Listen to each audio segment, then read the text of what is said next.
जगराता माता से रोवाली। अरजी हमार सुना मैया आव हाली हाली। होता जगराता माता से रोवाली। अरजी हमार सुना मैया आव हाली हाली। जनी मटियाव ए माई हमरा बात के। जनी मटियाव ए माई हमरा बात के।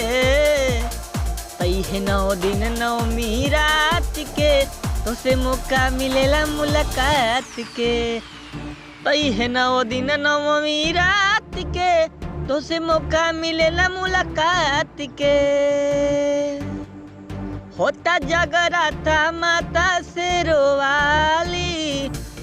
अरजी हमार सुना मैया आव हाली हाली। जनी मटियाव ए माई हमरा बात के।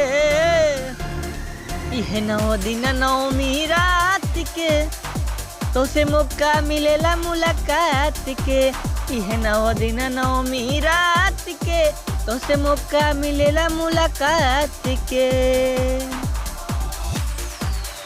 सुनीले की जग में हऊ की पालू। तब बेटावा घरे से काहे चल जालू। सुनीले की जग में मैया हऊ की पालू। तब बेटावा घरे से काहे चल जालू। कब देखबू हमारा दुखावा हालात के। तू कब देखबू हमारा दुखावा हालात के। इहे 9 दिन 9वीं रात के तोसे मौका मिलेला मुलाकात के। इहे 9 दिन 9वीं रात के तोसे मौका मिलेला मुलाकात के। दस्तूर दुनिया के हम नहीं जानी। जाते जाते दे देलू आँखिया में पानी। दस्तूर दुनिया के हम नहीं जानी।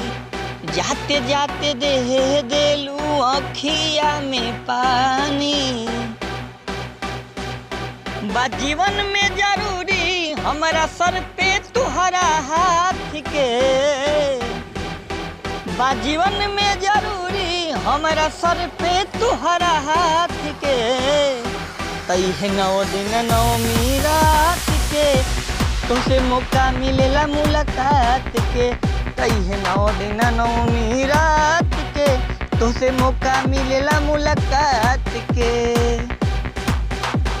पापू बढ़ेला जब जब धरेलू रूप विकराल हो।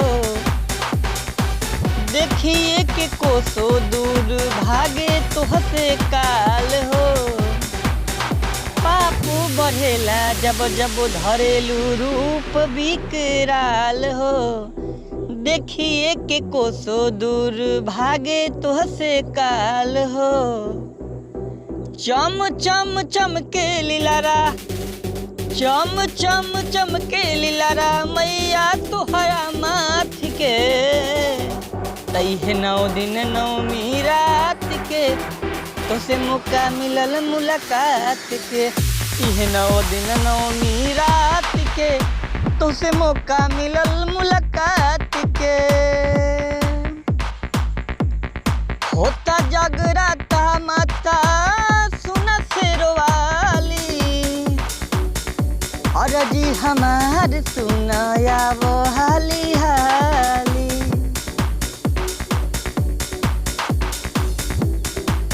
जनी मोटी हवा ए मैया हमरा बात के।